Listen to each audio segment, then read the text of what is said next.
My life has always been a comedy. My father ran away when I was 3.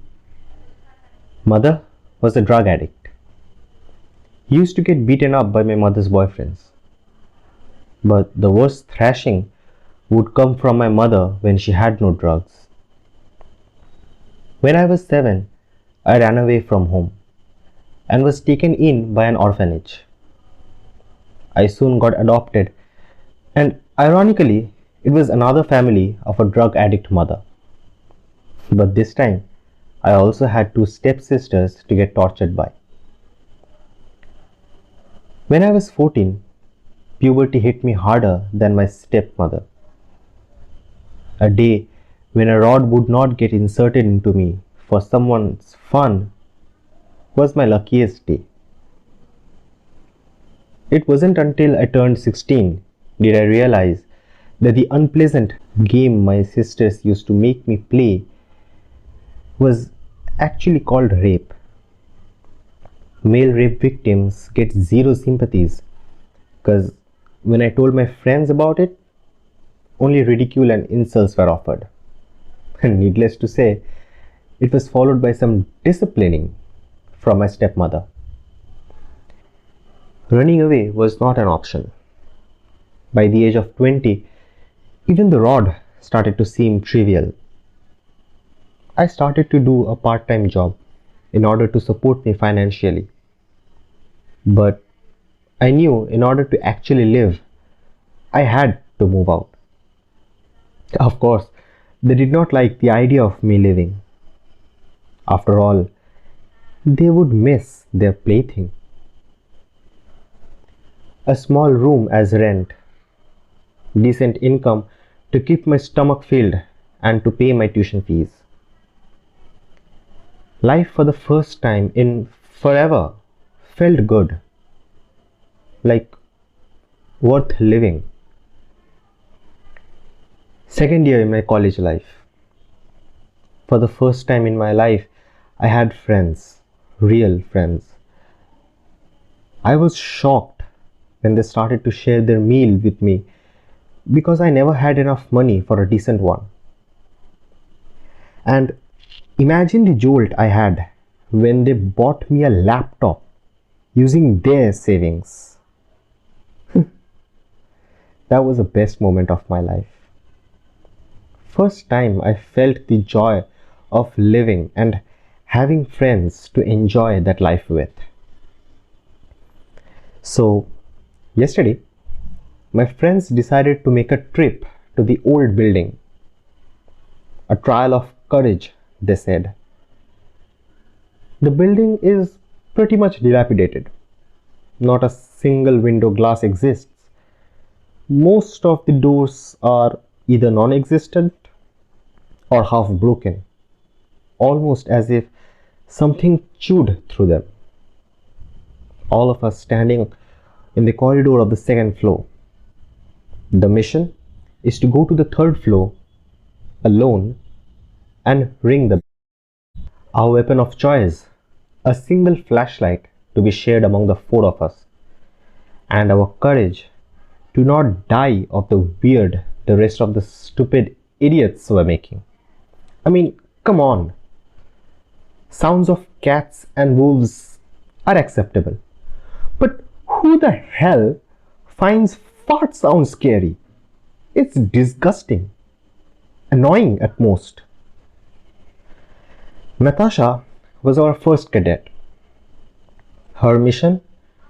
Go to the third floor, ring the bell, and rendezvous to our initial location. The sound of the bell in the dead of the night, ignoring our stupid fart sounds, woke something up. Our courage that went to coma upon thinking we'd have to be the next ringing that bell, all alone, started to fire up.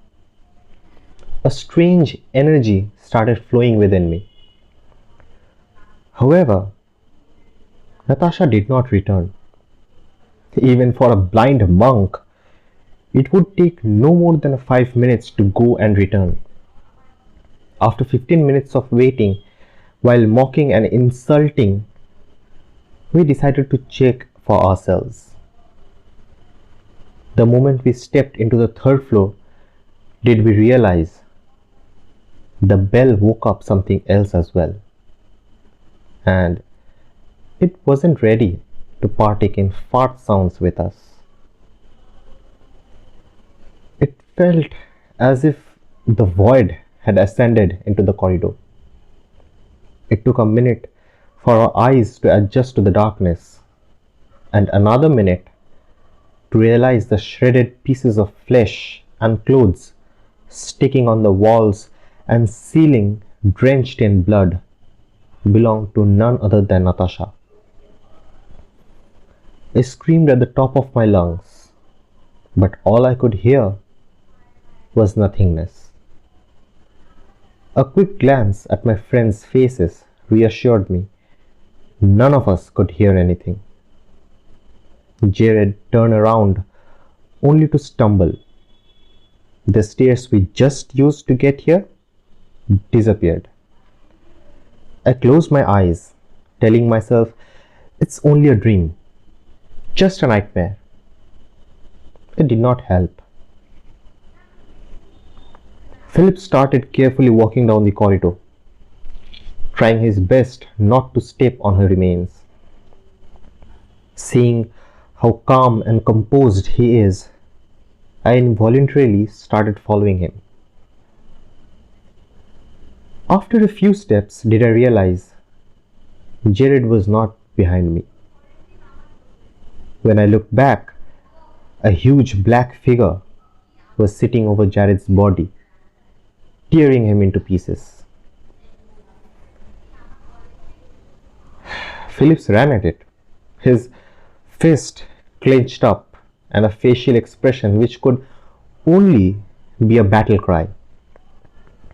Me, I was too scared to see the outcome of the war, so the best thing I could do was to enter a classroom and shut my mouth.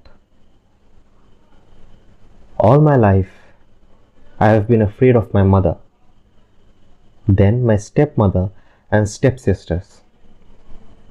Then I was afraid to make friends, thinking I would be openly ridiculed. Afraid of society rejecting me as a wimp. When I finally made friends, I was afraid to lose them. And now, I'm afraid of that thing. I'm afraid of death. I wish I could call for help.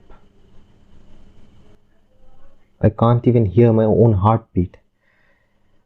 The only things I can hear are the bell, Natasha's distorted voice calling for help, telling us to run, and the muffled laughter of someone playing with its prey.